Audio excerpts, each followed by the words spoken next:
On today's episode, I'm joined by longtime friends Jeremy Madson and Billy D'Elia to put Metallica's 1991 release, The Black Album, to the ultimate test, the nostalgia test. I'm your truth telling lies. I'm your reasoned alibis. I'm inside. Open your eyes. I'm you. True.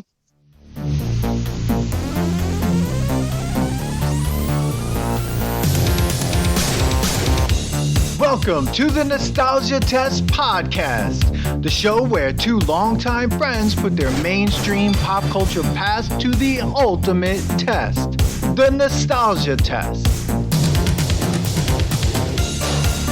Wow. I was not prepared horrible. for that, but I guess either. those music rights could get a little pricey. No one's paying attention. Jeremy, welcome everyone to the Nostalgia Test Podcast. I'm your host, Dan Dissinger here in LA. And today, well, look at here. I am joined by two longtime friends, Jeremy Madson, Billy D'Elia. Manny's absent from this episode. I mean, he's missing a good one. I'm sure he won't mind since he's not the biggest Metallica fan at all. But we are here putting the 1991 album, The Black Album by Metallica, to the ultimate test. And boy, oh boy, this is going to be a good one because, I mean, all three of us, huge Metallica fans. So this is going to be one of like a good one. So everyone settle in and get ready to hang out. Well, I actually have a question about that before we get Go into ahead. it. There you go. There you go, Bobo. I needed something. Always changing the background. You know, we're all roughly the same age. We were probably about 8, 9 years old when the album came out in fourth grade. But at least for me, you know, I think really the entry point to Metallica I was aware of Metallica at that point, maybe even aware of, you know, Injustice for All when the one video came out on MTV. But it was really the load reload era, and then working backwards is how it really came to the Black Album. What about you guys? I remember in 5th grade, I used to always watch. Remember when they used to have the MTV Top 20 video countdown, and the Enter Sandman video? I remember I was like, "Whoa, what the fuck is this? This is crazy!" And that was the intro, you know, that was kind of the first exposure. And then it was for a couple more years until I kind of really dove in head first. But that was like the first exposure. So probably shortly after it came out, like 5th grade was what, like 93. So you know, like. That was still in heavy rotation at that point. So yeah, gotcha. I would say like my introduction into Metallica goes to like when I was hanging out with Jay Martinez in the Wilson Park. He's a huge metal fan, and a huge Metallica fan. Dream Theater, like he was introducing me to all these bands, and I remember buying Master Puppets on cassette. Nice. That was like one of the first Metallica albums I bought. And then I think after that was the Black Album. And so it was those two on cassette, and I just listened to them over and over again. At the time, definitely Master Puppets, like a lot. And at the same time, it was funny. I bought those two albums, or I think just Master Puppets and the Primus album, Tales from the Punch Bowl. Oh, God. Primus. All right. Mixing it up. Yeah. So definitely like Master. Bill and I saw Primus together 5 years ago on the Slayer farewell tour before the Slayer final campaign. Oh yeah, and they're coming back now. Yeah, I saw that. So good thing I took. We gotta have an episode about farewell like concerts and farewell tours. Everyone's done it. Black Sabbath tricked us all back in Ozzy, 2000. No More Tours, and they put out No More Tears. Everyone is until they can capitalize on it. Yeah. So it was convenient that Kerry King put out his album and then Slayer's touring again. I'm like, that seems convenient. Yeah, it's just come on, are we really doing this? And you know, I mean, at least Metallica never did that. So no, Metallica Black Album, obviously.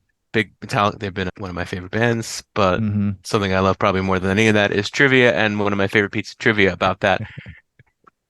When I think of 1991, that's probably one of the first things that come to mind that actually happened that year. The Minnesota Twins won the World Series, that much I could tell you. But it was Metallica's Black Album, Nirvana's Nevermind, Pearl Jam's 10, Guns N' Roses' Use Your Illusion, Chili Peppers' Blood, Sugar, Sex, Magic, maybe one or two others. They were all released. There was Soundgarden, Bad Motorfinger too. That's right. It was a crazy year. Arise. It was a crazy year for music. Sepultura put out Arise.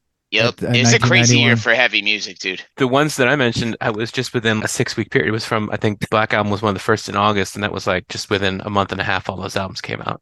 Oh my God. Insane, wow. Dude. Contradictions Collapse by Meshuggah came out in 91. Yep. I mean, the crazy thing is like heavy music was still popular then, you know? And that's this whole album, like, you know, obviously we're going to dig into this, but it's like, this was kind of, you know, heavy music was popular, you know. The weirdest thing is like hair metal, you know, everyone, you know, obviously likes to shit on hair metal, but at the time, like, that's what pop music was. Like, part of, you know, pop music was much more eclectic than it is nowadays, right? Like, hair metal was like very popular, and then you said the other 80s music, but that was super popular. And then there was like the darker undercurrent where you had like thrash movement of the 80s with Metallica and all the other guys, you know? So it's kind of like interesting. And then it's like with this, Metallica was like, all right, like, we're popular.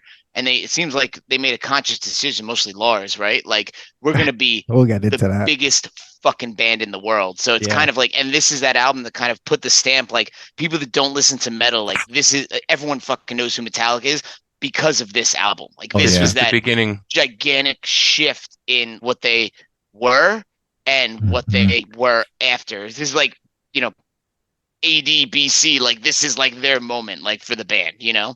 I mean, it debuted apparently. I mean, according to the Wikipedia, this the Black Album debuted at #1 in 10 countries, spent 4 consecutive weeks at the top of the Billboard 200, making it Metallica's first album to top the album charts.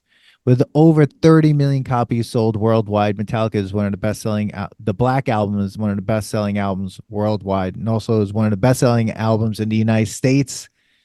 I mean, that's crazy. It's crazy. It's nuts for a metal band. Like, that's the thing. Like, think of today, like, this, no band, no metal, no heavy band will ever be this big ever again after they're gone. It had to be the peak of heavy music of metal. The hair bands were kind of the gateway, and then they said, well, we can do this better. Let's do it. They got themselves basically a hair metal producer in Bob Rock, right? Yeah. And then they, you know, it's a good sounding album. You can say what you will about later albums and previous albums, but you know, the kind of the musicianship and the production maybe were at the same level, and it really catapulted them to being, I think, what I call them now, the IKEA of heavy metal, because they're basically, you know, a multinational branding corporation that runs the Metallica operation. But you know what? They got to run them like a well-oiled machine now. Not so much in 91.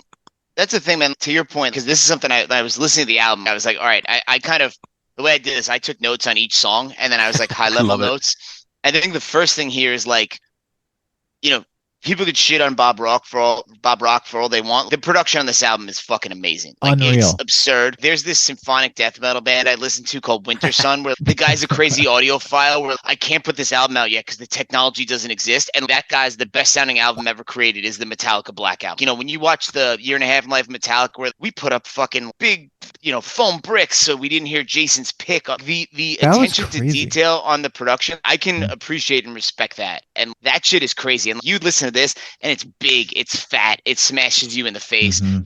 Is it thrash metal? No. You know, we'll talk about that more later. But like, the big, like, full sound, dude, you crank this shit up in the car. You're at an arena, they play Sandman. That shit hits you in the chest. So like the production, you know, Bob Rock, you can, you know, whether he's good or bad for the band, their direction, like, that's something I'm sure we'll get into. But from a production perspective, like, this is one of the best sounding albums ever. It's fucking awesome from a sound perspective. You're absolutely right about the thrash, but there are bits of it buried in there, and it's like they were trying to breathe them out. But you hear them, if you hear the you know, intro to, what's the last track? Struggle Within, something. There's just, you know, little, you know, Through the Never, the beginning of that. Yep. Yeah. There's thrash parts in there. They couldn't get it all out. Oh, that could be a leftover from Justice, but some of it probably not a whole lot. Not a whole lot that you can say that about.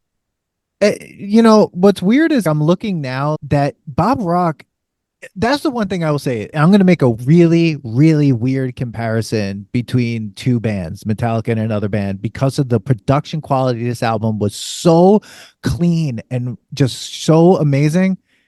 And this is going to sound weird. And Billy, you're probably going to be like, yo, fuck you. But the Black Album is so well produced that it reminded me of how well produced Before These Crowded Streets by Dave Matthews Band is. I knew you were going Those two albums are some of the most I've heard that reference I've ever heard. All right. In fairness, they're gorgeous. That if I was forced on my life at gunpoint to pick a favorite Dave Matthews Band album, I would say that one, probably because it was the only one I ever heard of. But I don't remember it sounding terrible. The terrible music on that album was very well recorded, Dan. Yes, it was. But also think about the juxtaposition. Yeah, think about the juxtaposition from like Justice, which is like horrible. Justice is a fucking amazing album, but the production on that is like a tin can. Yeah, because hey, fuck you, Jason. Let's turn the bass all the way down. Like this is like big fat fucking in your face, and then you combine that with like where they said in that year and a half thing where like, hey, we wanted to kind of take a step back and make it less complex. And this is still metal to me. Later years they veered into hard rock with Load. Yeah, this is metal, but it's more like AC/DC, like that kind of bash you over the head 2/4 time, but just fat as fuck. And like when you kind of lean into that from a production perspective, it hits even harder. Like Sad But True, man, that shit hits you right in the chest, right? Sad But True was so good. But what's weird is, and I was looking too, like Bob Rock also produced Saint Anger, and that that album was trash. So weird. Yeah, because you can say the production on Load and Reload, production's still good on those, but Saint Anger, it's garbage. Yeah, that was just a weird time for the band. That's That was their audition for the Lou Reed album, I think. I did like how in Year and a Half they bust Bob Rock's balls all the time. What he used to do. Like, do you remember, like, it's such a classic like early 90s thing where they're like have all the porn mags and they're like they take the Playgirl and they're like, hey Bob, is this what you looked when you had when you were recording Slippery When Wet with Bon Jovi? Like, it's classic like early 90s crap, and they're just breaking his balls the whole time. It's so funny. Like it's fun. I haven't listened to the Black Album in a long time. This would not be like a go-to Metallica album for me. Like definitely for me, it's Master Puppets. Like I love Master Puppets, and that's produced pretty well too. I think. I agree. You have Fleming Rasmussen killing it. Yeah, and and I think they co-produced on that one too, Bubba. What I like about this album is that Bob Rock was able to, like, in a way, advocate for the bass guitar, because you needed that, especially if you're going to go in this direction. You need that low end. A stock line that people like say, oh, they buried the bass on Master Puppets. And whenever I hear someone say that, not that I ever actually talk to people in real life anymore, but if I do, I want to ask them, oh yeah, tell me one bass line you remember from the first four Metallica albums. The three Metallica albums that wasn't the bass solo. Exactly. No. That wasn't just that wasn't maybe like the intro for Bells, like maybe, but maybe. Like this, like it's the bass is forward here, man. There's so many songs. My Friend of Misery kicks off with a bass lick. You hear it in a bunch of stuff. And you're spot on with that, man. That's Bob advocating for that. And I also think another thing I give him credit for is I would argue that these, not the most technical, but these are the Kirk solos that fit the songs best. And you even see that like in the documentary. I feel like the last couple albums, Kirk feels like he comes in, plays some bullshit on the guitar and walks off. He's got some badass solos like on the first couple, and you even see in the documentary where they're kind of like, I think it's the Unforgiven solo he's doing, and he's trying to just shred on it, and they're like, no dude, that doesn't fit with the song. And they busted his balls about it and made him think. And dude, these solos to me are like imprinted on my brain. Like when I listen to this song, like I can sing the solo like note for note. Even songs that I don't love on this album, like Nothing Else Matters, like that solo is still badass, because Kirk, like, once again, and it's not like a shred fest, like I'm gonna kick ass. It's like what is going to accentuate and fit in with the song. And you saw in that video, like that was coming from Rock, so I got to give him credit for that too, because I feel like he kind of pushed Kirk to like make really badass solos, like memorable solos on this album.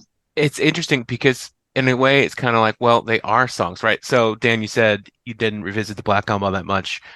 I haven't either, but like Bill said, it's seared in my brain. The album I have probably revisited most in the last 20 years easily of Metallica is Justice, which is the one that's usually, kind of used to compare it to highlight the differences, really.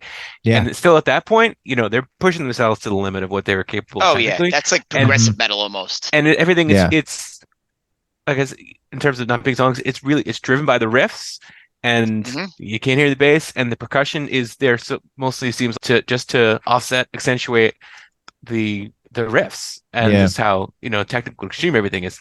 Obviously not the case with Black. It's a much more traditional song structure, but as Bill said, kicks you in the balls. Yeah, and Jason even mentions that in the documentary where he says, "Oh, we actually have a rhythm section. This band never knew how to do that." Like, and that's the thing. I think what's interesting with going into this episode, I was just like, I get the appreciation for the Black Album because I had been away from it for so long because I loved it, and then I was just like, I think what happens is this. You get introduced to like metal maybe through the Black Album if that's your entry point, right? And then all of a sudden you're like, oh, what about these albums before that? And you're listening to Master Puppets, you're listening to Ride the Lightning and things like that.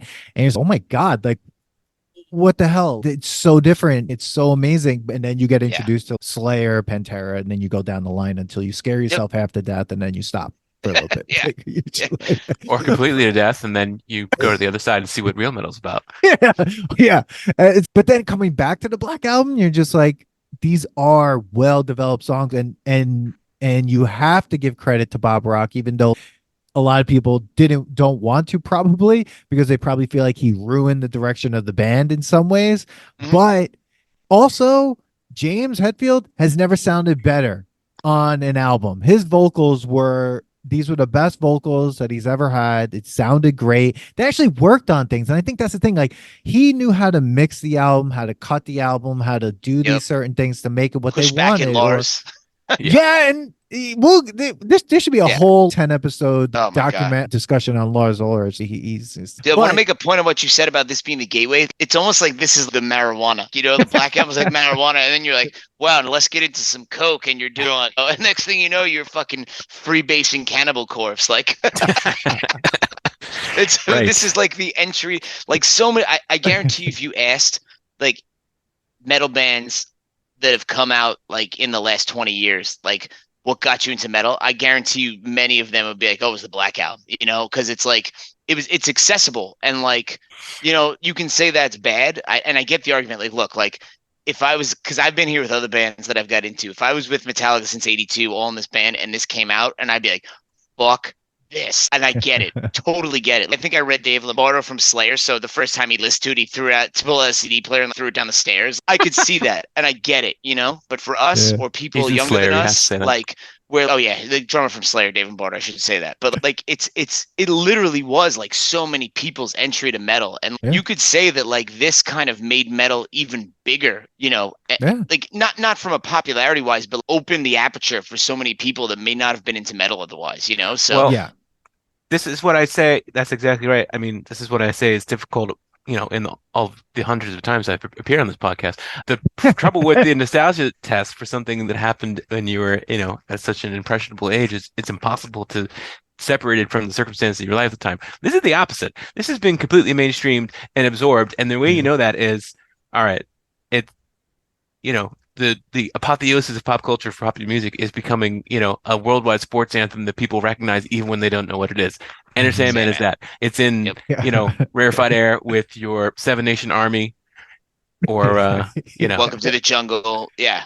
Like, what is it? You ever see? I think it's Virginia Tech football, where they play at the beginning of every game, and everyone in the stands are jumping up and down, and it's 80,000 people jumping up and down. Like, you can't not get fired up to that. I'm proud to say that I live in Virginia, and I actually have no idea, but sure.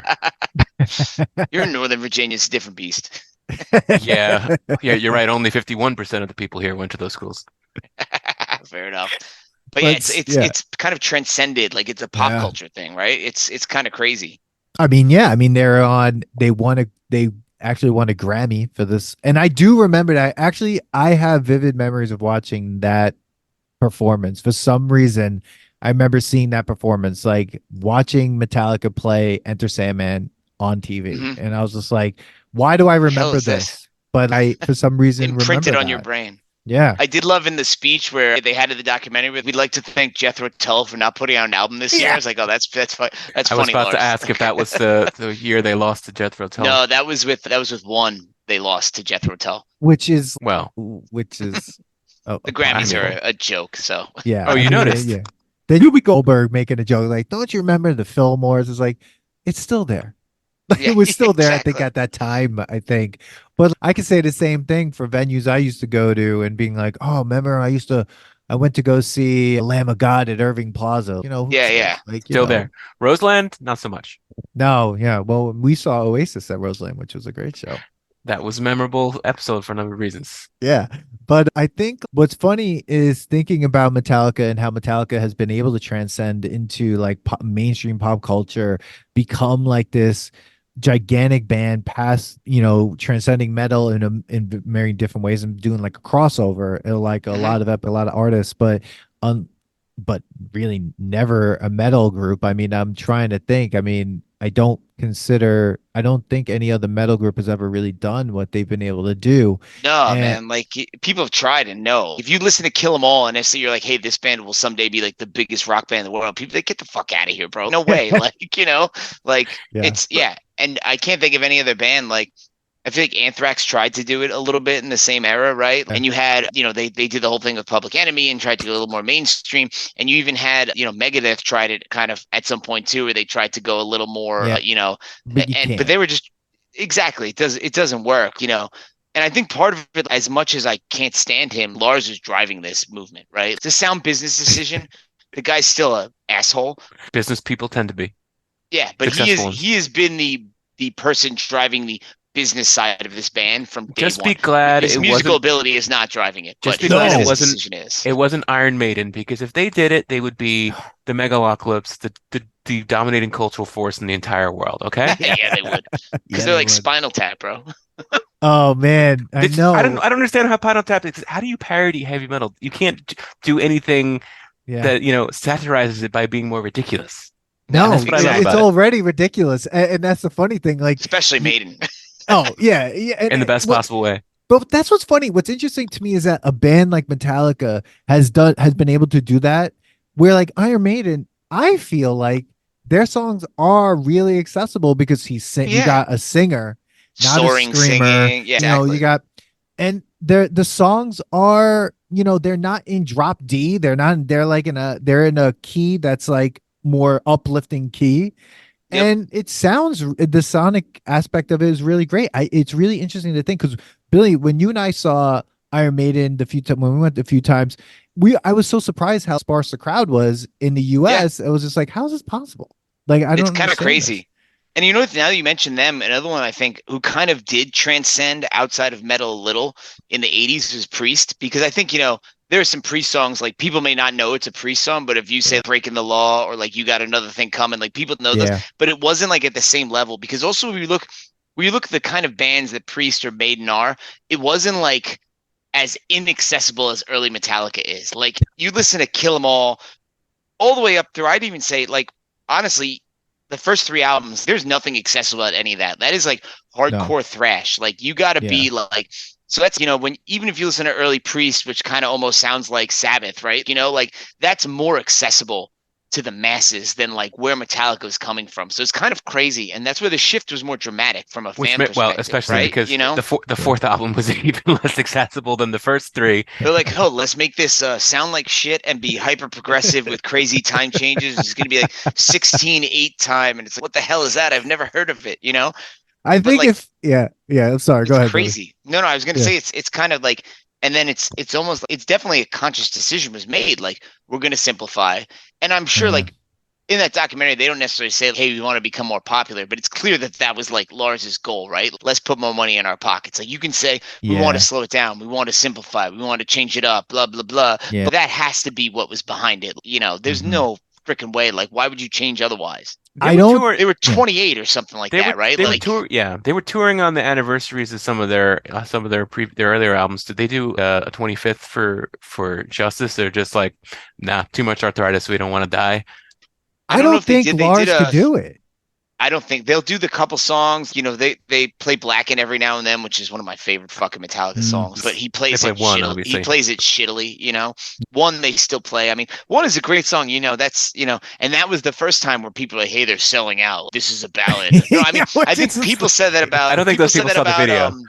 That's what they made a video. They sold out. They made a video. It's a ballad. But even go further back with Fade to Black, people like they sold out. So it's Metallica always had that kind of dynamic a little every time after Kill 'Em All, where I feel like they were trying to push the boundaries of what's possible, what is metal, But to me, the biggest difference with this is that stuff still had thrash elements. There's few and far between thrash elements here. To Jeremy's point, there's some bits and pieces of songs where, wow, that could be like a thrash riff. Yeah. For the Never, some of these other, but for the majority of this, it is a different kind of metal. It's an arena rock album. It's an arena rock album. Heavy arena rock album. Yeah, exactly. Yeah. I mean, I feel more like in the vein of AC/DC. Yeah, I feel like if Cliff Burton was still alive, he would have fought Lars on this. He would have been where am I going to have my 12-minute song? Like, where am I going to have my instrumental? Aggressive shit. Yep. Yeah. I mean, and I mean, and he was a genius. I mean, God, dude, he was the only one with any musical theory, right?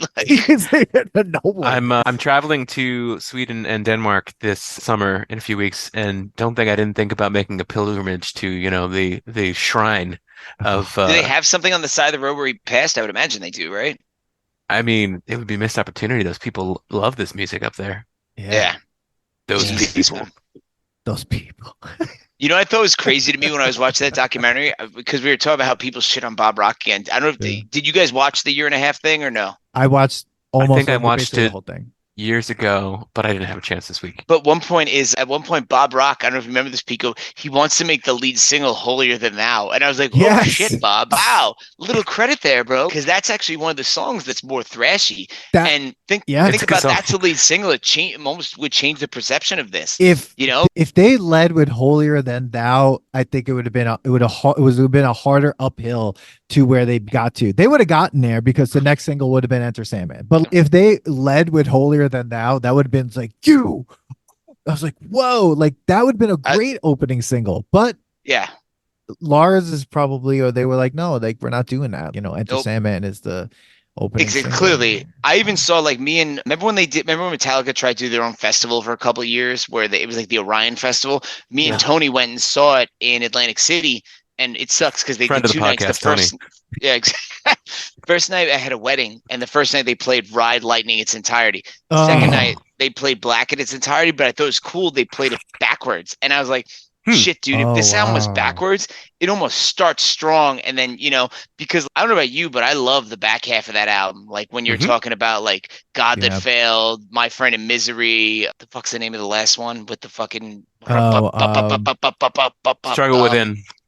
Those songs are more like, I feel like if those had been the front of the album, people would have been like, all right, this is still kind of like a little more thrashier than Sandman is much more, like you said, arena rock. So it's funny because Jason Newsted has, one writing credit, and it's on My Friend of Misery.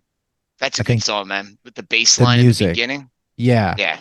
I think everything else is just, everyone else. But like, what's interesting is like looking at the track list. I mean, they stacked everything that they wanted to make. They wanted to make a statement of who they were becoming right away. They were like, Enter Sandman, Sad But True, Holier Than Thou, Unforgiven, Wherever I May Roam, Don't Tread on Me. Like that. I mean, they peppered in like Through the Never, but then they hit you with Nothing Else Matters. I feel like if they wanted, they probably would have stopped the album there. But I feel like, because of Wolf and Man, it's a good song, but the back of the track or the other side of which would be the other side of the tape, pretty much in a way, or the other side of the vinyl, it's a totally different album. And I think a lot of people get exhausted from the first bunch of songs, and then the other ones don't sound never even got to it. Yep. Yeah, they don't really line up really. Production wise, they're fun. They are 100% the same, but I would say like energy wise and all of that stuff, it takes a totally different. All the songs become longer, like everything becomes longer. So I almost like them, and I like them more. I think what you have. I find myself listening to the deep cuts on this, right? Where I'm like, I love fucking like the back half of the album. I love fucking Don't Tread on Me, like the songs, and I mean. I don't know. Do we want to pivot? Should we go song by song and talk about it? Because I think there's a lot of ways we can go. Like, how do you want to jump into this? That sounds like a good idea, but let me pose a question to you. First off, I think what we're nostalgic for is the album-oriented rock format, because do people even listen to albums anymore? Is that how they discuss it? But here's a little trivia for you guys. I've got the Spotify page I like to because I'm old, but yes. I got this. Yes, definitely. I got the Spotify page up of the album. Yeah. Let's see. All right. So do I. We can go ahead and throw out. Okay, then don't look at it. We can throw out Enter Sandman. Right away. Okay, go ahead. Minimize it. We can throw out Enter Sandman right away. That's got the most plays, 1.396 million. What do you think is number 2? What do you think is number 3? What do you think has the least? All right, number 2, I'm gonna go, and I'm sorry, Pico. I didn't mean to just big for you, but I'm gonna jump in because it just came to my head. Number 2, I'm gonna say Nothing Else Matters. Correct. Number 3, I'm gonna go Wherever I May Roam. No, it's Unforgiven. No, get Pico. He already said it. But that would have been my guess. It was going to be Unforgiven because I was going to say nothing. I was going to say Nothing Else Matters as number 2 as well.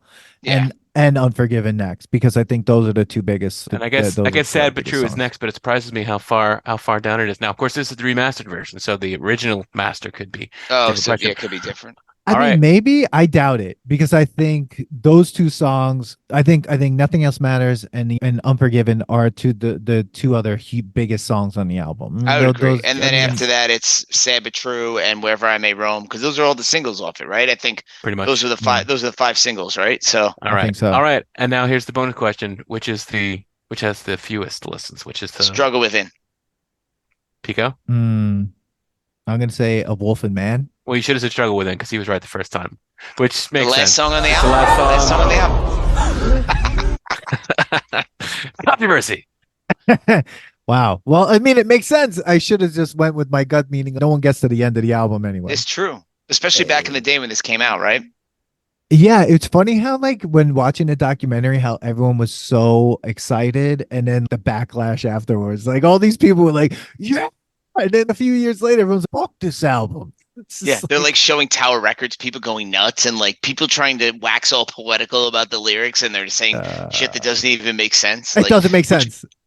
Which once again, this is what I think we texted about this. Where like James's lyrics were a lot darker before he stopped drinking, and even this, like for a song that's like for an album that's very like pushing them to be like into the pop mainstream. Yeah, these lyrics are dark as fuck. Like, oh yeah, Nothing Else Matters is dark. That's a dark song. Like, you listen to it, it's just, he just repeats the same thing over and over again, and you're just like, this is just someone banging their head against the wall. I think he means it. Yeah, exactly. Yeah, I mean, it's really. I mean, I guess it's so weird what happened. Like, to me, like, as a Metallica fan, it's just like, it's not just like this album, but like, I think a lot of times I think of this album as like the fall from grace for me from this album. And I'm just like, how did that happen? You know, Load and Reload are probably better than I remember. They are. I've listened to them. Me and Jeremy talked recently. Like, they're if you took the two of them combined, there's a solid album in there. But it's a hard rock album. It's not. That is another conversation. There are some swings on there. I don't think I had probably listened to the Low Man's lyric since 1997, and I probably won't listen to it for another 25 years. Yeah, but let's not forget too. Like, on the back of this album coming out, they went on a fucking 3-year straight tour. Like, I think 3 of them got divorced. Yeah, Lars went to rehab for blow. Like they fucking just went insane. It was like into the stratosphere, you know. All right, so Bill requested the blow by blow, track by track. What do you think? I mean, I think it makes sense, right? Let's jump into let's it. Try, right? Let's try to get through. All right. Anybody remember what the first track of the Metallica Enter Sandman? All right. Oh, I've heard this before. There we go. It's familiar. That's about 7 seconds. That's as much as we get, huh? Well, right there, it makes you want to hear more. But speaking of James's lyrics and imagery, it's like, where did he come up with this? Who is thinking about it? The evil Sandman putting you to sleep and giving you nightmares? It's kind of dark, but the same. I'm sorry. Did you miss a calling as a children's book author? I don't know if you read Neil Gaiman's Sandman, that's a little dark. Yeah, so that is pretty. Do we know? Did James read Sandman? Oh shit, that's a good point. I wonder if it came out before this. Shit. I think. Let's see. Right. I think Gaiman's Sandman actually did start late 80s or 90. Yeah. Yeah, that shit is awesome, man. They did the audio book of it on Audible, where it was like an old school radio acting of it. Highly recommend if you haven't listened to that yet. It's awesome. I did just read his Anansi Boys, which was excellent. That's a good book too. Yeah. I mean, this song in general. I mean, it started in 1989. Yeah, wow. So he may have, who knows? I'm interested to see if it influenced. That'd be interesting. Wow. Because these guys are into that kind of shit, right? So who knows? Well, theoretically, they read Lovecraft, right? I mean, Kirk is all into the horror shit, so, who knows? I mean, I like this song. It's good when you don't listen to it for a while, because let's be honest, this is the most overplayed Metallica song ever. Totally. Oversaturation. When you don't hear it for a while, and you're like, oh man, I know why I like this song. I know why I got into this song. Was that a wah-wah pedal? Wow. But no, it's this. I'm looking at my notes. I was like, most overplayed Metallica song ever, but it's still a great pump up song. Like, but everything we talked about before about the pivot from Justice when the the drums come in right after the clips that we played, when the bass drum comes in, they just start rumbling. Bop, bop. Yes. Oh, okay. This is something different. This is interesting. Yeah. I want to see where this goes. I mean, when you look at the documentary, I mean, first of all, having to track Lars's drums had to be like, look like a hell nightmare, bro. On earth. He never, I mean, he's a fucking asshole.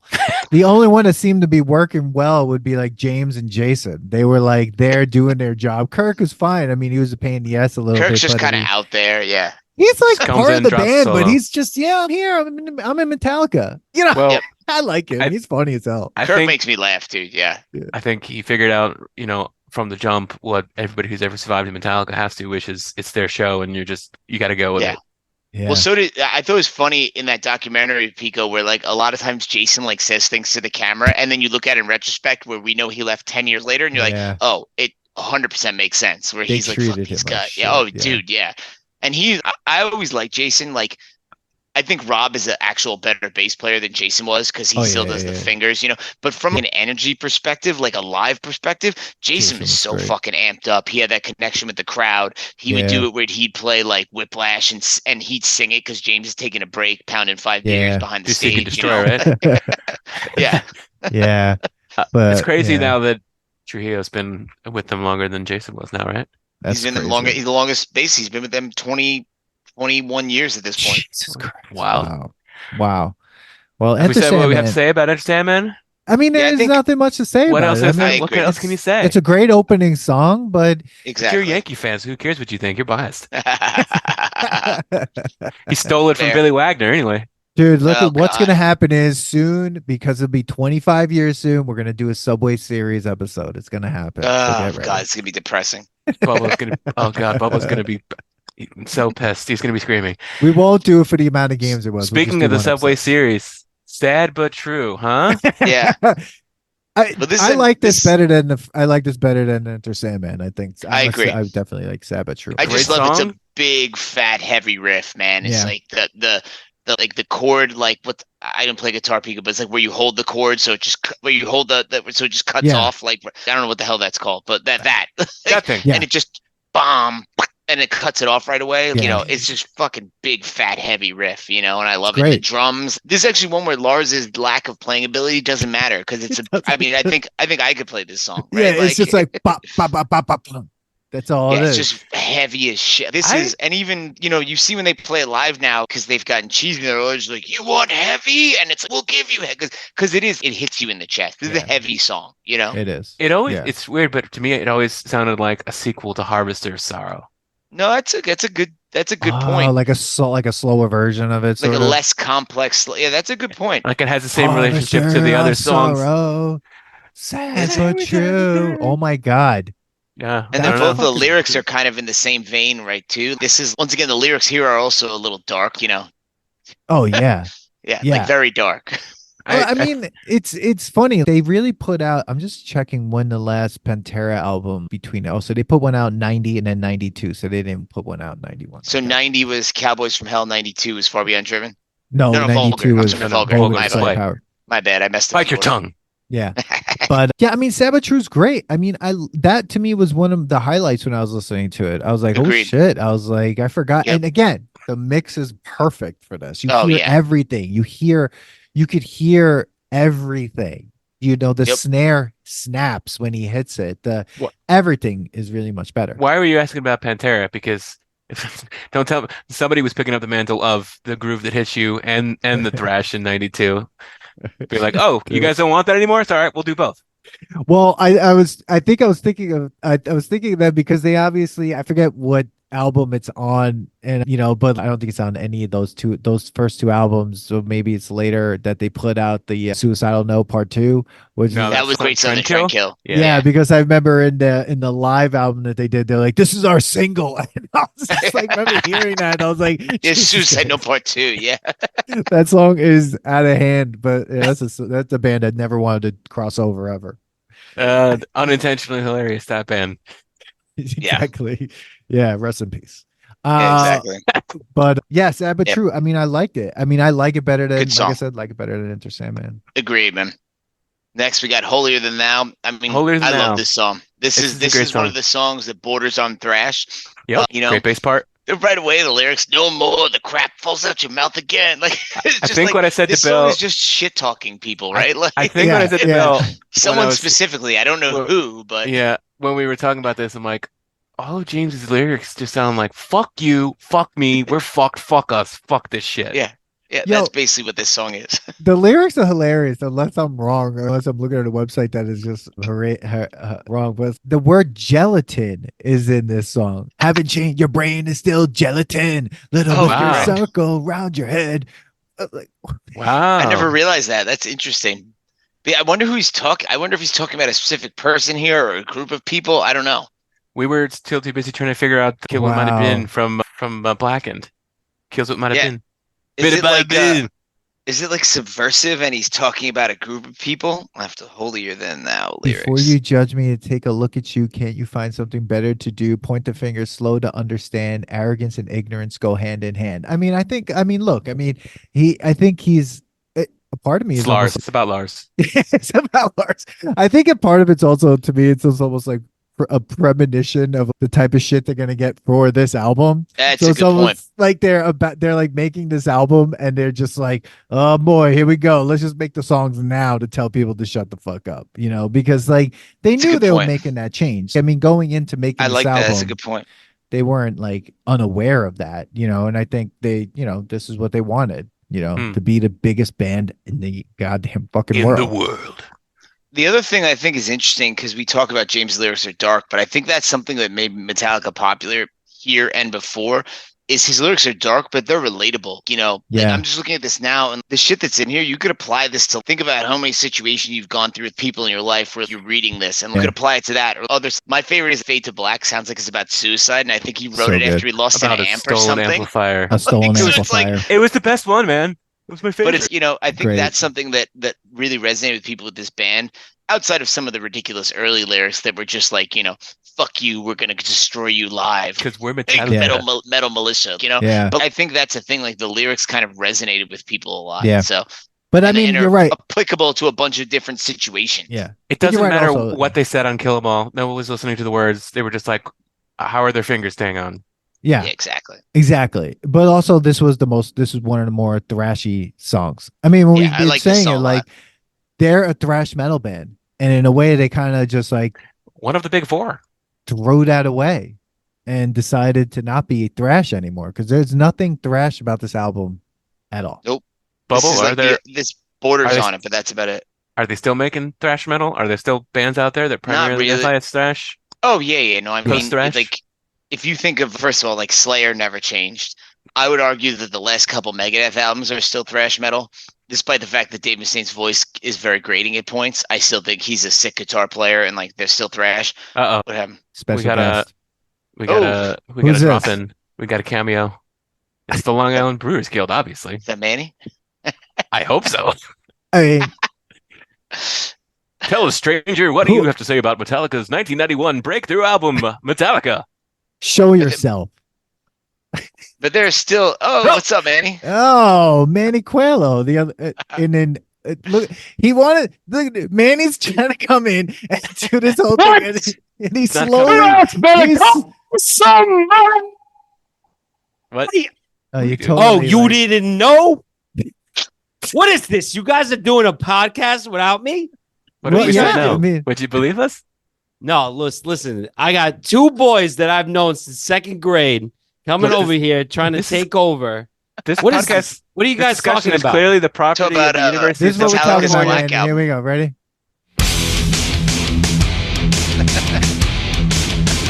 I do crack. I do meth. I do crack. I do meth. Meth wasn't so big back then, dude. Guys, it's an album that came out when you and Bill were next. Thank God I was not invited to this podcast. That's what we were just saying. I would have brought nothing to the table. Oh, you're missing a great conversation. Am I? Yeah. About Metallica? Bill took copious notes. He's got a thesis. We're going through the set list right. We're going through the entire list right now. We're up to the Unforgiven. Manny, if you have any thoughts on the Unforgiven, I mean, this is a song. Now, here's the thing. Manny's the perfect person to kind of comment on this album. Oh, it's a good point. Because the Black Manny Album represents the masses. Yeah. Yeah. The Black Man on Album the Street. isn't even. This is one of their biggest hits. Biggest hits. I will say. Oh, we're listening. Right? Unforgiven, right? 7 seconds of a trumpet sound, so we don't get too much after Apparently from the spaghetti western film, The Unforgiven. Oh, is that what it is? Jesus But Christ. played backwards to avoid, What? the situation you're. Yeah. I will say that. Wow. I'm gonna say that listening to this whole album, all I could think about is every song is a soundtrack to some crazy ass western or some showdown that's like something insane. Every song belongs in a movie. Is that your personal opinion, or is that the position of the Long Island Brewers Guild?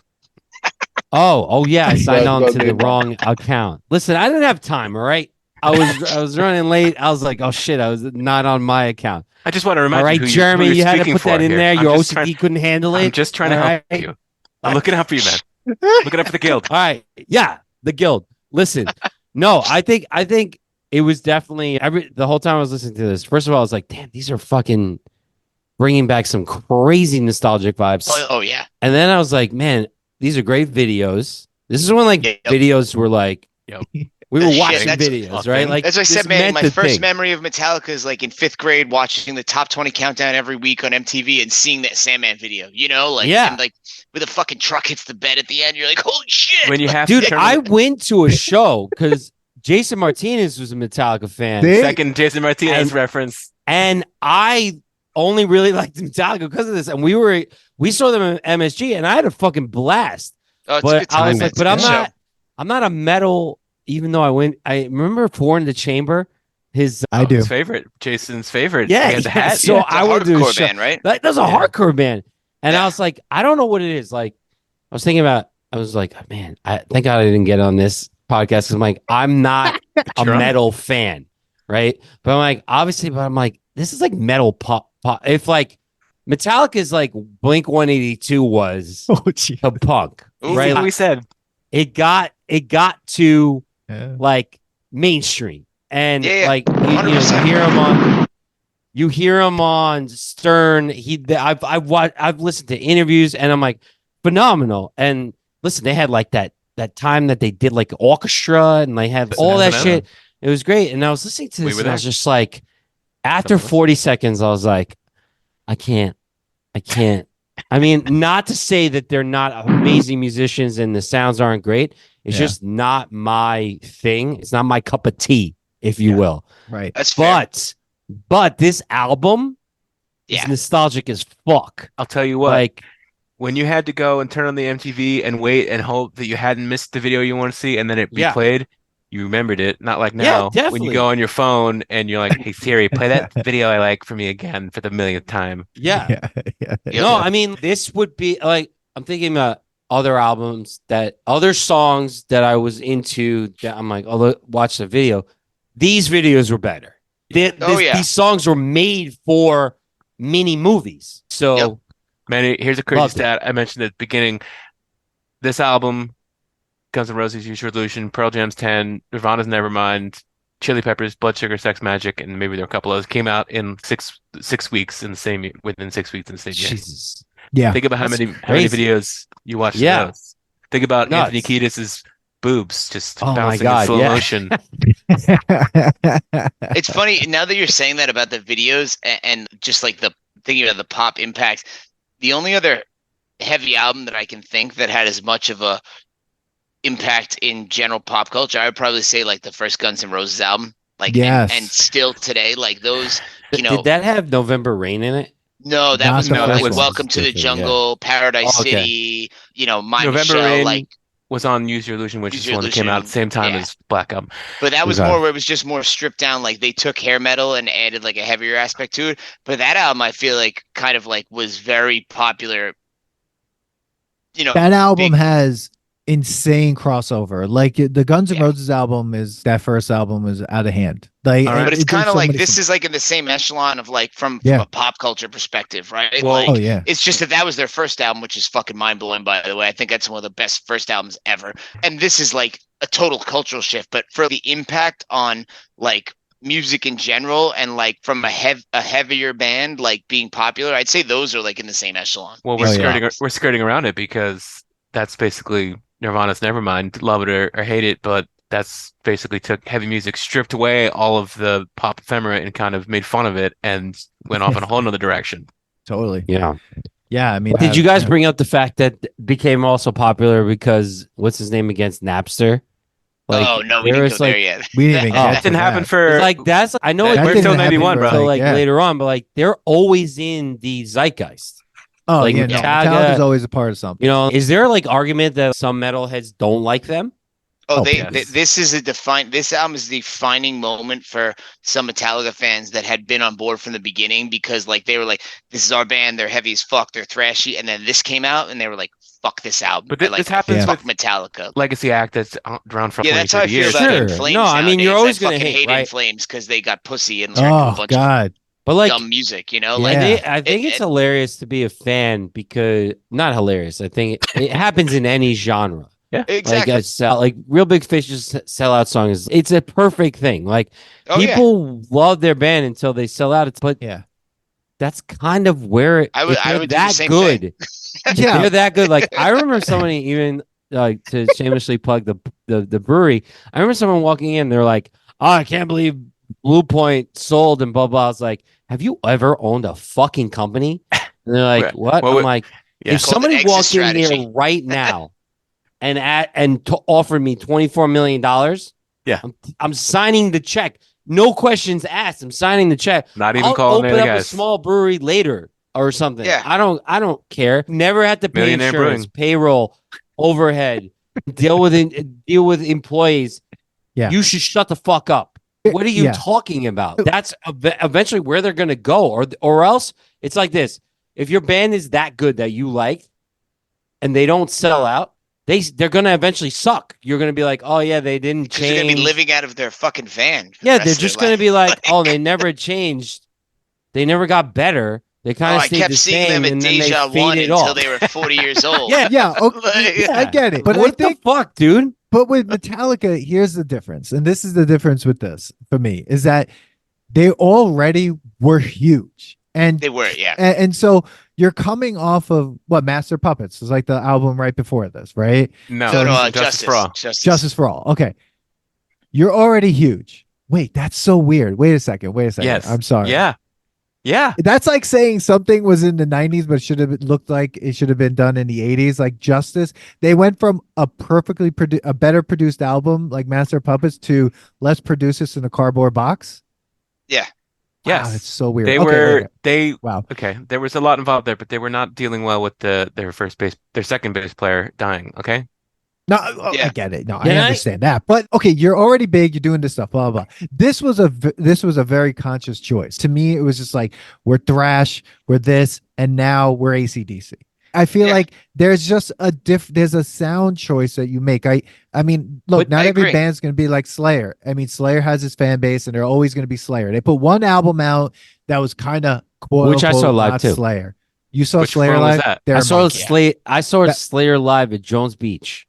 Oh, which Slayer album wasn't a Slayer album, Dan? The Diabolica. Diabolus and Musica. Yeah. Oh, yeah? But I love the intro to that Bitter I Peace. love That's that a great album. Song. Yeah. So I think that one. Great. I had that on tape because it was stuck in Samuel Brother's Thunderbird when he bought it. It was stuck in the tape. Dan's got to bleep that out. You said his name. Oh, Pico, that's what gets bleeped? To your point about them already being a huge band, I looked it up. So, like, Injustice for All peaked at number 6 on the Billboard 200, where it charted for 83 weeks. So they were already fucking huge, and they just were like, hey, let's go into the stratosphere and leave the biggest fucking band. I mean, Billy, do you think that they were just like, but that somebody helped them? Like they were like, listen, I think Lars is an asshole. Like he's a great businessman, but you know how it is, Manny. Like to be a great businessman, you kind of got to be a fucking asshole, and he has no problem being the fucking asshole. That's what makes me a bad businessman. Well, Lars, I try to be an asshole, I just can't, and I just told somebody that I'll never be. I'll never be perfect because. But that's the thing. He's a prick. Yeah, you're right. Lars just to me, and this sounds terrible, and then I want to talk about the Unforgiven because I think it's one of the biggest songs on the album. Well, it's the second biggest. Apparently, or third biggest, or whatever it is. It's funny. I have a different take on one of my favorite songs in here, but go ahead.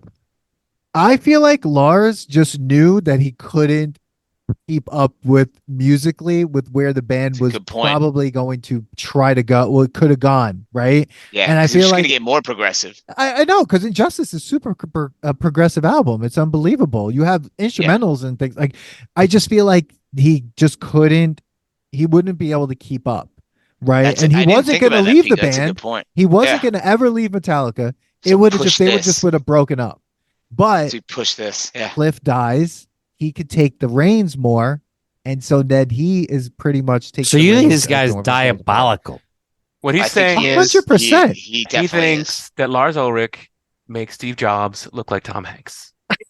So he kind of took Metallica as like a corporation. It's like 100%. Kiss. I mean, he tackled Napster, and in the end, like if you think Napster, Lars is next to Napster. There was skits about it. You see the new documentary they're putting out? LeBron James and Eminem are producing. I watched the trailer. Not one mention of Metallica in it. I'm like, this is a ridiculous documentary. Like, fuck you, LeBron What's the James. documentary about? On Napster with no Metallica? It's literally about Napster. It's a 2-part documentary series produced by Eminem and LeBron James, who, by the way, LeBron James was like 13 when this shit happened. So it's, cool. And then I'm watching it. I'm like, did they get Metallica in this or no? And I see no mention of it. And I'm like, this is a magic trick. Wow, not one mention. At least in the trailer that I saw. I don't want to watch it because I hate LeBron James. Eminem produced it. I'm sure it'd be cool if he just did it, but fuck LeBron James. So, but just in the trailer, no mention of Metallica. I was like, this is weird. Not everybody likes Eminem. No, they do not. They do not. I do. Dan is all against his. All I'm gonna shit. say, I keep saying it. I think like Ice Ice no Baby radio has like way more replay than a lot of Eminem songs. We need to do that song is ultimate replay, by the way. Yeah. That song. That's I like the go-to new karaoke song. What's your go-to karaoke? Ice Ice Baby, bro. You don't. I don't even need the fucking. Me and Billy did it at his brother's wedding. Yes, we did. I think we need to do a whole episode just devoted to "Kill You." No, dude, I love watching the reactions of people. Did you see that? There's a video recently. They're watching Kim and they're like, "What?" No, we saw "Kill You," oh my God. which we all remember from people were like, "Cancel Eminem." I'm like, "Cancel Eminem." Do you understand what we listened to in 2000? I don't even want to give it even more time. That last song was terrible, dude. But it was a cover of a way better. Dan texts me. He's like crying about it. I'm like, dude, just chill. It's okay. He sucks. I think it's hilarious. Hilarious. Back to the Black Album. People are allowed to change, Dan. Unforgiven. Great song. Like Eminem, Unforgiven. Houdini. No! I love this song. To me, this is one of my favorite solos as well. It's great. Dude, I agree. And this is the one in the documentary where he finally gets it right. And like the song, it kind of everything builds up to it. And then the solo is amazing. The lyrics are still dark, and like it has the 12-string guitar at the beginning. It comes in and then the heavy riff kicks. I agree with you, man. I fucking love this song. This is probably top 5 solos of Metallica solos for me. I think there's about 4 or 5 songs that could have been like Undertaker's soundtrack. Like him just walking in. Undertaker's just now Metallica's. Metallica's just making songs for them. I would have been cool with it. He was waiting for Kid Rock's American Badass. That was when he like had to change his little character, which was annoying because I was like, "Why did we're gonna have to do Bob with the whole time. Dead man?" I will say that I was thinking about it and I was like, "I'll take a piss quick," but I'll be right back. I like Nothing Else Matters. Okay. Oh. Nothing Else Matters. Bobo said that was the one he would cut from the whole album. Really? I know. He just left to go to the bathroom. We need him back when he comes back. But go ahead, Manny. No, I don't know. Like I was like, okay, yeah, Enter Sandman. It's sad but true. Unforgiven is good, but I was listening to it and I was like, this is actually I was getting like a lot of nostalgic vibes this whole album. Yeah. And then I was like, all right, well, it passed. I don't think it passes. I just think there's so much that reminds me of every single one of my friends. Yeah. Because you all like them. Yeah. Why? A lot of us did, yeah. Why? I don't know. Why does anybody like Dave Matthews Band? What can I tell you? No accounting for taste. Yeah, this is true. But there was a couple people and I couldn't I enjoyed being around it, but I just couldn't love it. You couldn't love it. I hear you. Go ahead, Jeremy. It's a great track. It's just one where you feel like, all right, they're trying to do something new and different, but I'm into it.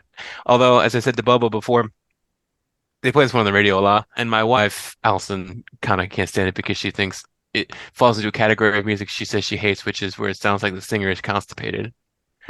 Which, according to Bubba, every single Metallica song probably qualifies for that, but... Yeah!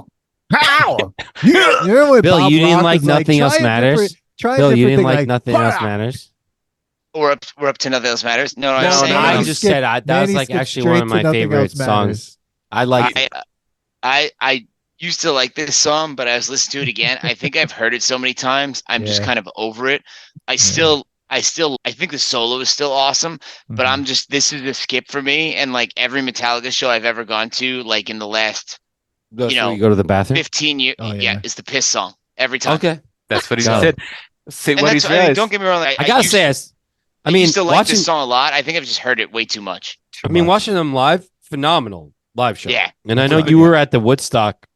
Didn't you see them in Woodstock? No, I wanted to go to that. My parents said no, which after seeing the documentaries, thank God. You didn't go. Their part. You saw them some other time though. I've probably seen them like 15 times. Yeah. So I saw them.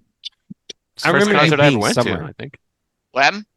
What? I think it was the first concert I ever went to when we were like 15. Over each other. There you go. You guys went to some field that they were playing at. Oh, they played at Giant Stadium when we were in high school. We saw them then, right after senior high school. Tattoo the Earth. Me and Tony went and saw them in Atlantic City at some fucking airfield. Saw them there. All I know is that I will say this. I was thinking about just nostalgically, right? That's so funny. Why I like Metallica is it reminds me of all my friends who like Metallica, right? That's fair. So anytime I listen to this, I just get like nostalgic vibes. I remember you calling us. I don't know where we were, but you were somewhere where they were playing live, and it was like your face. I just, like you're just going nuts, right? And we didn't even have. I don't even know if we had iPhones at that. Right? I bet it was flip phone days. I think I like Metallica just because it reminds me of my friends. Yeah, that's so a good like point. that. Like when I'm listening to it, I'm like, why do I like them? So you're saying it's all nostalgia? It's only nostalgia to me. It's all nostalgia. Yeah, because only nostalgia. Dude, there's two people here that I've known. Nostalgia. There's two people here that known since second grade, and then that Metallica ties me into Billy all the time, and I don't think I've ever sat in and talked about Metallica with Billy. The only person it was Jason Martinez, and of course, Dan and I are connected with Jason Martinez because. He lived on the block and that was the first thing he said at the beginning, man. I got into this because Jason Martinez. Yeah. So the only way. And so this is the way. I guess what I was thinking about it when I was like, oh, I'm gonna ambush this show because I wasn't gonna come on, but I was like, it's just a band that's been in the zeitgeist so much. Oh yeah. Growing up that I think I just like them because of the fact that it makes me feel good to be around. Like I never was like, yeah, but I was like, all right, I'm here for it. Like I'm here for it. Why not? Are you gonna buy me a ticket? Sure, I'll go. Like I don't really. Who's buying you tickets to see Metallica? I don't really like baseball, but if you're gonna take me to a Met game, I'm coming. Exactly. Sure. It'd probably be a miserable Bubba doesn't like that too much anymore either.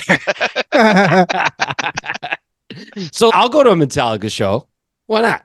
I'm going to hang out with my friends that I've known for so long, and they're just going through all these things. So that's what I get from Metallica. Maybe let's just go to the bar and have a few drinks, save a few $100. Yeah, I think it would be a good show. I think we would have a good time. Imagine they had again. That Woodstock was fucked up, dude. Those documentaries. But I would have been in the EDM room. Yeah. Like I wouldn't have been. I wouldn't have cared about. There's like no EDM room, dude. You would have been. Yeah, there was, dude. There was been getting heat stroke at the rave. That's where those girls. This girl was getting like. It was bad. Did you see that, Dan? The documentary. You see that? No, I didn't watch it. You see that documentary about? No, I didn't need to Woodstock, watch that 99? documentary. I heard all about that it. shit was I don't need to watch it. Are you talking about the Music Box one? I think it was on there HBO. There were two, yes, but one felt like a ripoff of the other one. Yeah, it was. Music Dan's Box was like, the why Dan's like, why did Manny come on? was this? the what's his name? The show's derailed. Boston sports guy. Your editing job just got harder, Pico. There's no more editing. I want everyone to understand anymore. this. This is more of a hangout now. You come to hang out with your friends, and this is what it's about. I like bro. it. That's it. You don't like it. How's it going to market this, Bill? Come on, you've got an MBA. This is unmarketable. Come on. No, it's marketable. Unforgiven. We just went through Unforgiven. Is anyone taking that off the album, or is I feel like it's one of my favorite songs. Great. It's like one of the best solos. So Wherever I May Roam. Now we're coming towards like the middle. Like we're getting towards the middle of the album. Wherever I May Roam. So where are you with this one? I like this song. Like this is to me, this is indicative of what they did the next 3 years of just absolute road warriors. And that's one thing, like people can shit on Metallica all they want, but like these motherfuckers sound good live. Like we've all seen them live. And like that has been a part of their person, because we've all seen bands that suck live. And I don't respect bands that don't sound good live. They can go fuck themselves and get a different job. Let's name a few bands. Blink-182. Yeah. Blink-182 is the worst person. Red Hot Chili Peppers is the worst concert I've ever seen in my life. They sounded like dog shit when I saw them. You know why? They started the fire at 99. Do you know why? Yeah. Do you know why though? I listened to a bunch of interviews with them when they came out their new albums, because they pretty much do a lot more improvising. They do all these things that they never do, and they try to do things that so they're trying to push it. That's but at a certain point, it's like you're not the Grateful Dead. Yeah, I just want to see and want it to sound good. I mean, dude, you're all great musicians. I pay for a performance. Offspring was terrible when I saw them. The Offspring sounded like trash. Yeah, I don't respect bands that aren't good live. Whereas like even look at live albums, like to me, like coming off the heels of this, like Live Shit, Binge and Purge that Metallica put out is one of the best live album box sets that's ever been fucking created. What is it like? Jeremy, you know, I know what James's refrains in the songs, what he yells at the crowd when I listen to that, because I've listened to it so much. I just got that guy drunk for free. He just keeps talking, and it's he was obviously a top 18-minute version of Seek and Destroy. Yeah. And all they're saying is Seek it. Yeah. What is it? I can't hear you. Yeah. It's like when you literally can't hear on them stage and be like, I can't. Dude, there's an art to that, right? Oh, playing the crowd, 100%. To play with the crowd and stuff like that. Metallica's Queen was that band. good. You know, you have that's a different kind of performance. Yep, it's not just coming out there. And there's guys like, I've never seen them, but Tool apparently just comes out. Tool, great band, don't get me wrong. But they apparently just come out and just play, right? No crowd interaction. But Metallica is great, like playing up the crowd. Like it's an experience. Yeah, bro, man, Tool doesn't care that the crowd is there. You know who's really good? Exactly. Best concert I've been to twice, Killers. Oh yeah, really? You want to talk about a performer? Like they're great. First of all, they come like Flowers is from Vegas, so like he grew up in that performer. I'm putting on a show. Dude, also Mormon, I've been to two of them, and both of them I was blown away of the performance. I was like, I paid money, and I got every cent. Your money's worth. Yeah. It was just like there's people who are different, you know. Oh, yeah, I'm not just gonna play my album, but I'm gonna perform right here. Like I saw Coldplay, but then I saw Coldplay twice in a row. It's the same fucking show. So I was Coldplay, kind of like, I'm a little disappointed that you didn't change it up, because that means you're just following a process, and I need you to like adjust a little bit. Switch it up. Yep. Yeah. Jeremy, did you see Coldplay with us in Jones Beach? I saw Coldplay at Jones Beach, and I saw Coldplay at MSG. That was 22 years ago. Two totally different shows. Oh, and I saw them. I saw Eminem at Jones Beach. And I saw them wasn't good. He played Renegade with Jay-Z, and Jay-Z sold up. I like that. That was really fucking good. When I saw Eminem there, I didn't like it. It wasn't. You just don't like Eminem. Get over. I think I'm over him. I was going to interject to say that I saw Coldplay a third time, but I don't know why I feel the need to really emphasize that. But it's a good live band that I've seen a couple times. It's amazing, just to show that I'm not just into metal. Is Muse is a really good fucking live. I saw them. Crazy. They're really good. That was really good. I saw them in a theater, and it was a theater. I saw them in a theater, and it was a really good show. Dude, I saw them in Ask Coliseum, and the power cut out in the middle of a song, and when it came back on, they fucking picked the song right back up where it cut out and finished it. I was like, wow, that's impressive. They're fucking solid. Who's really good is Bastille. You ever listen to Bastille? That French Revolution? Yes. That's right, Bill. They have that Pompeii song. Yeah, that's the only song. Anyway, so I saw them live, right?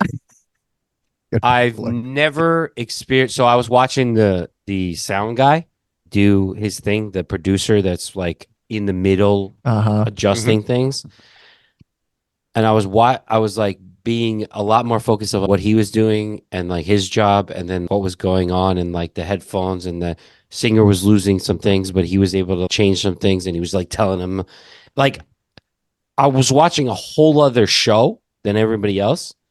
And I was like, these people are fucking professional. Like, they were adjusting on things that were going wrong. So it's the sound guy for Bastille that you really like. No, I think I just like the fact that there was like, they were so good at pivoting to what was going on with the sound that was bad there. Yeah. And figuring things out. I thought they were great live. Holy because shit. Yeah. What? I just thought it was great. No, Billy just sent me this crazy picture. I tried to share it and I couldn't, so I was like, let me send it to Pico. What'd you send? Oh my God. This is from when I saw when Jeremy, you were at this show where we saw them in 2000 at Tattoo the Earth at Giant Stadium, and this picture I just sent Pico showed up on Metallica's website a couple days later. So it's cut off. It's cut off. Yes. Oh, he's above the sign. There it is. Holy shit! See, that's what I'm saying, Bill. Bill, right there, that on picture. Metallica's website. Bill, that picture of you is anytime I listen to Metallica, that's like you the picture face me doing that I that. see. He fought through a crowd That's of why like I think I like Metallica. I don't otherwise like metal. That's fair. And then I'm just like, there's a kid I knew since second grade, maybe even before that. I think since we were basically 5, because it was before you were at Hampton, because you were at Corpus Christi. Because I was at Corpus Christi. So like, knowing you that long, and anytime Metallica comes on, I'm just like, Billy. So it reminds you, So it is definitely nostalgic at that point. It's a good point. So okay. You trying to bring it back? So moving on to why did I tell Manny to come on this show? If we want to keep going through all these songs, we can. We could jump around, but like the next, wherever I made. That's a great song too. Jump around. Mrs. Doubtfire, taking it back. But don't tread on me. What do you think about "Don't Tread on Me"? That's another good one. Love this song. Great riff, great solo. Yeah. Assholes have stolen that cool flag nowadays. I was gonna say. I love it. It's America. And that's exactly. I think it's like America. Fuck yeah. That's what it sounds like. Doesn't it sound like he says Soviet? Friend, it does sound like he says Soviet. Yes. Very appropriate in our current times. I mean, Jeremy's got the background of Metallica there in Moscow when they played to 1.6 million people. Notwithstanding Bill's ever undying love for Metallica, the most excited I've ever seen him about any media property was when we saw Team America World Police in the theater. Great movie. But yeah, this one's great. Like that, and even like that. Once again, the solo kicks ass here. Like this song is great, and it literally is like an America fuck yeah song. Yeah, like, which I guess if you think at the time where this is like just in the post Cold War era, right? Yeah. Like it makes a lot of sense. Like By the way, you can't see the picture of the church or whatever there in Moscow so well in the background, but it looks like shit. It was not a good time for that country. No, that's like the Kremlin, but it looks like it needs to be polished. Have you guys seen the movie Tetris? Have you seen the movie Tetris? I played the game.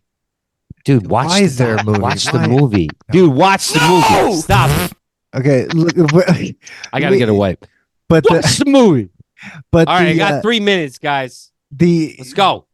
So I would say "Don't Tread on Me," amazing track. It's the album cover. I think you're right, Billy. Too like all these solos are amazing on this album. Yeah. And I think wow. Yeah, it's imprinted in your brain. and it's because it's composed. Like when I think of Ride the Lightning and one of my favorite songs off that album, which is Trapped Under Ice, which is Trapped Under Ice. I love that song. Great song. How many times have they ever played that? Even like 3 times? Never. Did they play when we went to the Big Four? Did they play Trapped Under Ice? I can't remember. Of course not. They had to relearn how to play it when they. It's better than Escape, though. They hate the song Escape. That was their radio single. I love Trapped Under Ice. Great song. Under Ice. Manny, it's like all right. Listen, guys. Before this gets crazy, I'm about to bounce out. All right. Okay. This is be just a cameo on my own show. Okay, you guys. Wow. I was about to say, you guys are fucking coming over here trying to take over. No, we appreciate you giving us the platform, Manny. We appreciate All right, listen. I mean, I love that to be like, there's two people, guys. If you're listening to the show, do you understand what's happening right here? 3 best friends. One of them I known since I was 5. The other one, 2nd grade. The other one, best friends in high school. We haven't stopped talking. I was best friend at his wedding. Nostalgic as fuck right now. And that asshole Jeremy. No, I was talking about you were the 2nd grade person. Okay. What the fuck? What's wrong with you? Jeremy. Listen, sorry, keep up, Jeremy. I'm emotionally broken. All right, from listening to all this Metallica. I had to come on just first of all. I want to say hi to you guys. I haven't seen you guys in so long. Hey, I want to say that I have to put in my 2 cents on this. I know you guys are gonna go through all the. We're gonna go through a few more. Listening to you. Yeah. All right. Maybe run out of steam. My cup of tea, but it's still nostalgic because of the fact that every time I listen to it, I think about you guys and every one of my friends that love them. And I appreciated how much this band made you, how great this band made you guys feel. So to me, it's still great. It's nostalgic. Doesn't pass the test as in whatever. I'm sure. I mean, they're still making music and stuff, but we do. But yeah. You guys always pass the test for me. All right, well now I love when you guys are on. I love this. When we listen to love being on, bro. I mean, I want to. Go November rain. That's it. Dan, I love the new drops. Love it that you're doing live drops now. Love it, man. Love you guys. Amazing. Love you guys. Love you, man. I think we definitely need to do a Billy. We're gonna do a hang. Are you down with Eminem? We should do an Eminem. I mean, I'll do an Eminem. Jeremy, were you an Eminem fan? I mean, we should do the one with the second album with Kill You on it. Yeah. Like I think we should do. I think we should do all of it. If Jeremy's down, we should do an Insane Clown Posse episode of Shut the fuck up. Then we got I don't remember anything about ICP other than the Juggalos and the Fuck the World. I mean, but is there anything else to know? ODB. Do you remember? Look up in the sky. It's the bird. It's the plane. It's the big Snoop Dogg fucking with the Insane. He even got into that shit, bro. Yeah. Oh, dude, we definitely have to do an Eminem album just because. We'll do one. Will you? Look how upset Dan gets. He's so upset about it. Don't want to hear. Yo, Eminem versus Vanilla Ice. Ooh, I don't know. How about we put all of Eminem's songs, like we'll do, and then we're gonna. Look at this guy. He says he doesn't really know. He's singing the song. I know that album backwards and forward like everybody else. Whatever tracks on whatever album we do from Eminem, we'll just keep putting them against Ice Ice Baby and see which one beats Ice Ice Baby. Well, I don't know. I like the bass line from Ice Ice Baby. It's pretty good. Ninja rap. It was a big album. It was a big song. I had that cassette tape. Exactly. Sure. All right, guys. Again, stays nostalgic. Enjoy the rest of your show since you took over my show. And thanks for letting us do it. What hospitality. We'll see you guys at the next test. All right, Manny. Peace. Love you guys. Sounds good, brother. Peace, Manny. Love you too, man. Okay. When people walk into his brewery, they're like, "All right, well, I see you came here and took over my bar." Oh my God! Well, that was Manny, like photobombing this episode. Friend of the pod, podcast bombing. And well, this is what we could do. Any other song? We got to "Don't Tread on Me." There's "Through the Never," "Nothing Else Matters," "Of Wolf and Man," "The God That Failed," "My Friend of Misery," "Struggle Within." Are there songs that you feel like on the backside of this album that we definitely need to touch on? Which songs? I mean, we already talked about "Nothing Else Matters." I think "God That Failed" is an interesting one because in this, first of all, I think the great riff. Love this riff. You know, it's heavy. Like I like it. But it's, you know, in the scheme, I feel like in metal, especially thrash metal, and like when you get to death metal, the whole anti-religion thing is a big thing. Yeah, I would say this song is like more anti-religion than most Slayer songs because it's lived through. It's disillusioned with religion. This is about, you know, James's mom being so hardcore Christian Scientist that she would not take medication for cancer and fucking died. And this is like a fuck you God song, that not because like Satan. This is no, like Jeremy, to your point, disillusion. This is one of the most crazy like anti-religion songs that like subtly out there, you know, and it's deep and kind of depressing when you figure out what it's actually about, like going back to the lyrics that James was putting out at this time, you know. I mean, Yeah. There's not a lot of weak links here when I listen to it all the way through. Obviously, there are the all-time bangers that are just, basically ingrained in your DNA, like Understand Man and Unforgiven and all that. But then it's a really solid back half of the album. I mean, the last track, Struggle Within, is Great short song. and fast and maybe would seem like kind of a throwaway, but like there's any one of the tracks on this could have been the lead single from a lesser album. That song grew on me over time. That's not one that I feel like when I first got this album, I like wouldn't really listen to it much. But as I've gotten older and when I've gone back to this album, that's one that stood out for me. Because there's also in the middle of the song, the riff just totally changes for 4 measures. It's like that part, like in the middle, is fucking awesome. Very Justice-y. Yeah, exactly. Yes, This is a song that just kind of, it starts off with a military feel. And that's why I think when I first got this album, I was like, skip this song. But it's like, when you actually listen to it and let it breathe, great song. So, yeah. I mean, I think talked about the lyrics, the fuck you, fuck me, but My Friend of Misery, that's Pantera's Walk, where you think it just makes you think of, oh yeah, makes me think of that fucking asshole. What's that guy doing? You know what? No, fuck him. Yeah. Also like the intro bass lick on that, and also I like I'm so far removed from musical theory that I'm not getting the time right, but like the chorus where he's like misery and the guitar's like dun dun dun dun, dun like it's like an offbeat. Like I just fucking love how that plays off each other there. Like it's not like a straightforward 4/4 thing, it's like it's syncopated. Yeah, exactly. I just love how that plays. So, and it's a great song. It's funny because I don't know if you guys listen to the newest Metallica album, but the last song, he talks about misery again. Oh, really? Not how it's like his friend, but more how like he needs misery, which is 70, kind of interesting. That's 72 seasons. It's in Amarada. It's like yellow, an 11-minute song. The neon yellow bright Burn Your Eyes Out cover was an interesting choice. Yeah, but it's like the lyrics on that one are like misery needs me, but I need her more. But it's funny how he's coming back to that. I think he just got divorced again, so he's probably leaning on that. God, that is hilariously horrible. Yeah. He was in rehab again too, wasn't he? He was in rehab again. The album before that was Hardwired to Self-Destruct, right? Yeah. How did you like those two? How would you compare them? I would say I think the last two albums, like, obviously we're going beyond Black Album here, but I thought, Load, Reload, I think are good albums for what they are. They're not thrash albums. They're not metal albums. I think they're really hard rock albums. I think if you cut the fat off, you'd have one solid album, Absolutely. Saint Anger, piece of shit. I think there's some good riffs on there if they hadn't produced it like dog shit. That song Sweet Amber, which first of all is singing about beer, which is ridiculous, but like the riff. Ooh, like, Sweet Amber, how sweet are you? Yes, but like I hate that song. I hate that song. I remember the riff is like cool, but it's just the lyrics. It was basically like that was like a self-healing album. Like I feel as a band they needed to put it out, but I don't want to listen to it. I'm good on that. Do you remember the video for Saint Anger? They were in like a prison. I think. Yeah. They were in San Quentin. Bobo and I actually went. Pro Tools out the ass on that album, by the way, too. Come on, yeah, it's horrible. Bobo and I went and saw some kind of monster documentary in the theater in Port Washington, and it made him so pissed. Never saw it. It's really depressing. Makes you like them. Yeah, don't watch it. It made Mustaine look like shit. Mustaine needs to, just to say this, not to say, off track. This whole episode's our podcast. It's all over the place. There's a track. Where's the track? Our podcast. Listen, if you're still here, hit the like button right now and just like us because we want to come to your town and do the gas station beers episode.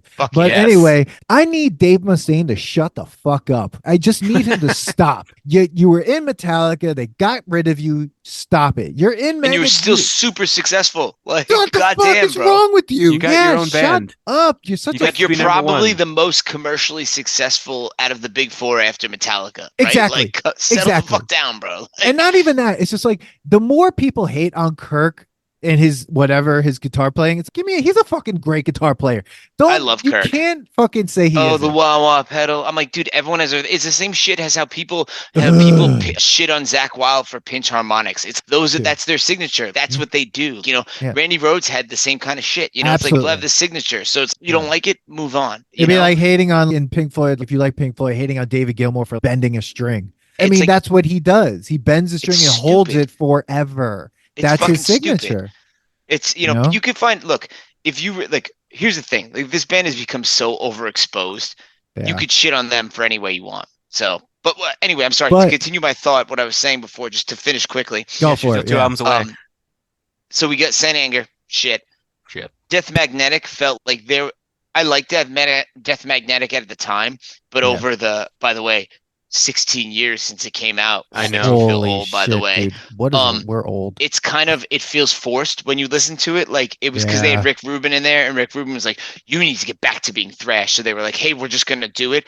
And the production on that is not great either. It was the loudness era where everyone turned everything. You know, I really feel like the last 2 albums are kind of like they're like, "Hey, we are what we are now," and it almost feels like if you took like some of the Load era stuff, but mixed in some of the heavier, sometimes thrashy, like not necessarily hard rock. It just feels like a more natural progression to me. I feel like they've become more comfortable as a band. Like you listen to this song Hardwired to Self-Destruct off that song, that is a thrash song. That is a thrash song, you know? But then there's other songs on there that are like, you know, almost sound like Sabbathy, but it's like I feel like they've gotten to the point where they're not trying to like, oh, you know, we went too far the other way, reload. Now let's go back this way. It's just, hey, like we're like 60 years old and we're just gonna fucking do what we want to do. And like I'm okay with that. You know, like there's so many fans now, like everyone has a different opinion. Like trying to pay lip service to anyone and make someone happy is just fucking stupid. And I feel like as a band, they've kind of realized that at this point, like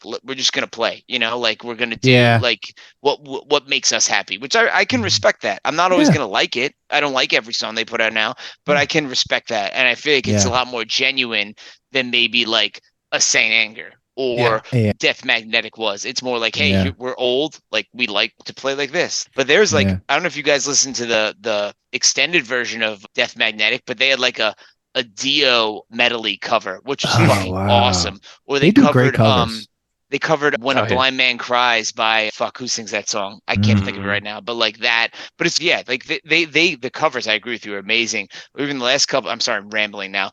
The last couple of years they've done they do their charity thing, they're All Within My Hands charity thing, where they do acoustic, and they've done like acoustic versions of their own songs. You probably heard the Blackened one, and then acoustic version of other people's songs. So I feel like, you know, as ridiculous as they are, because they are a big business now, they've gotten to a point where like they just do what they want. This makes us happy, we're going to do it, which I can respect. I think they had a huge identity crisis after the Black Album. Oh, yeah.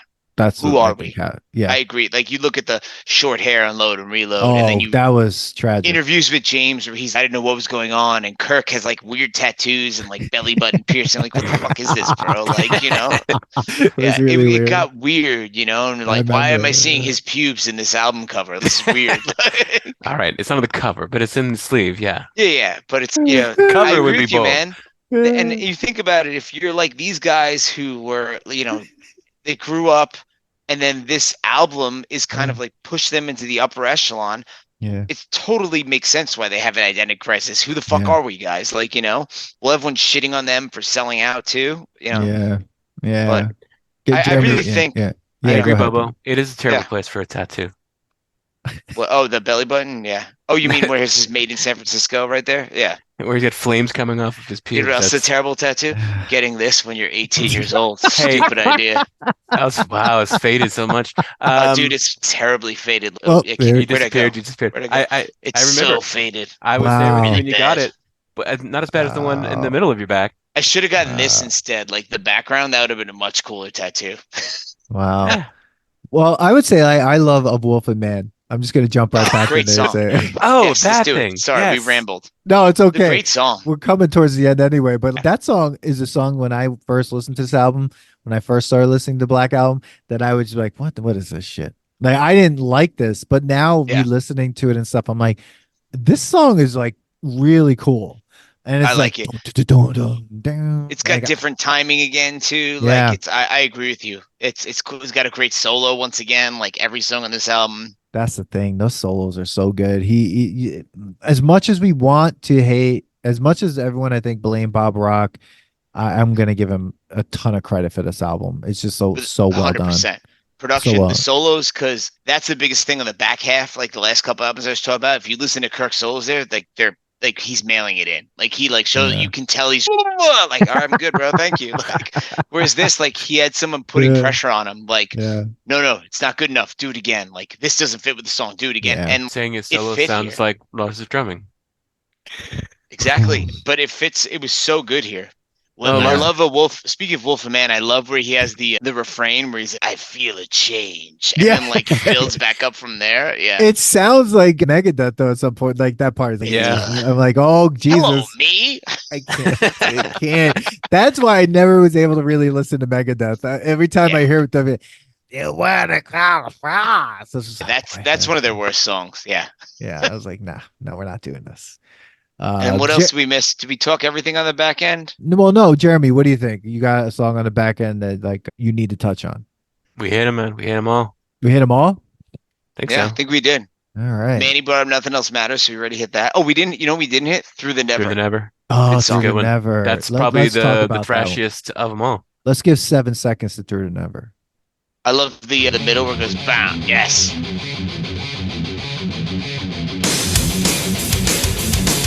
Yeah, love it. So good.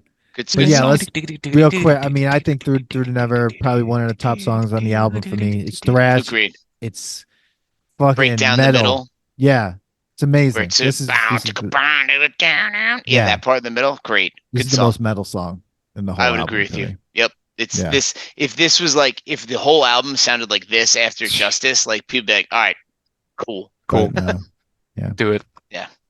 Yes, please. All right, I think we've hit on every song now. Yeah, we hit on every song. This is a long episode, but there's a lot of shit to talk ambush and the man bush.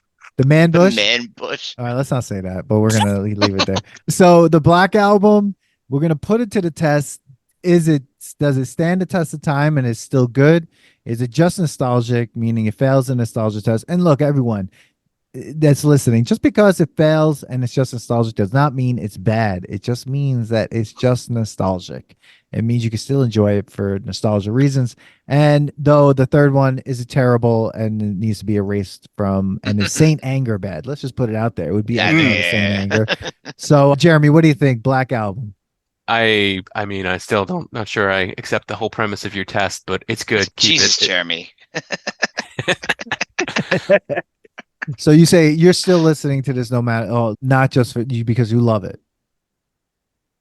Yeah, I'd listen to it because it's good, man. Okay. All right. It holds up. For Jeremy, it passes the nostalgia test. All right. Even though he doesn't believe in our parameters, even though we put so much thought into the parameters of this podcast to figure it out. But for Jeremy, it passes. Billy. I'm going to say it definitely passes. You know, this is one where I don't listen to it a lot, but when I break it out, I jive on it. And it's not just from a nostalgia perspective. It's a fucking good album. Like everything we talk about here, well produced, great songs, great solos, great singing from James, typical shitty drumming from Lars. But you know, I think it's still, to me, I don't like it because it brings me back. Like sometimes it will, but it's just a fucking great album. Like to me, it 100% passes. This is not just nostalgic. Let's put it this way. Bubba comes to my house and we're cracking our first beer. There's a non-zero chance we're throwing this on in the background. This was a hard one for me after listening to it. And I was just like, I was like going back and forth. I'm like, I don't know. And, but listening to it again. And I think also, what helped me figure out my choice, I think it was really watching the documentary. There was something about watching that really long 2-part documentary, but that was the second part is very draining. Oh my God, I know. But that after watching it, I was just like, you know what? This album does pass the nostalgia test. The Black Album has stood the test of time 100%. It is not just nostalgic. It's still good. It is a great album. It is well produced. The songs are well written. And I think, we all really, got to the point that like the solos are great. Like the solos in this album are absolutely outstanding. Fucking top notch, bro. 10 out of 10. Yeah, easily. Absolutely. So the Black Album passes with flying colors. Billy, Jeremy. Black colors. Thank you. Thank you so much for coming on. Thanks for having us, Dan. Yeah, definitely, bro. Good conversation, bro. As always, appreciate it. Yeah, no, it was so much fun. So glad to have you. We'll have to have bonus Manny for the Pantera episode once we do a Pantera one. Again, really deep cut. But yeah, everyone, let us know what you think about the Black Album. Follow us on all social media at the Nostalgia Test, on X if we're still there at Nostalgia Test. We're trying Discord. I don't understand it. And then follow the YouTube channel, because this is going up on the YouTube channel. We have all our episodes, and I'm putting old episodes up a little bit at a time. So right now, the Mrs. Doubtfire episode that Jeremy was on is up on nice. YouTube. I'll have to watch that. I that haven't seen episode. That yet. Oh, no it's doubt. hilarious. It's fire. It is 100% hilarious, and you could watch us trash the 2024 Roadhouse. Me and Billy and Manny get into that one. Also good. And there's a bunch of sequels coming out, so get ready, Billy. I am. Roadhouses. The revenge. So everyone, thank you so much for listening, and we'll see you in the next test. Peace. Peace, everyone. Thanks for listening to today's episode. Please subscribe to the Nostalgia Test podcast to know when new episodes drop. Don't forget to leave us 5 stars and a positive review so more people can find the podcast. Share your thoughts and memories on today's topic on our Twitter at Nostalgia Test and on Instagram at The Nostalgia Test. Tune in next time, because you never know what pop culture will pop up on The Nostalgia Test.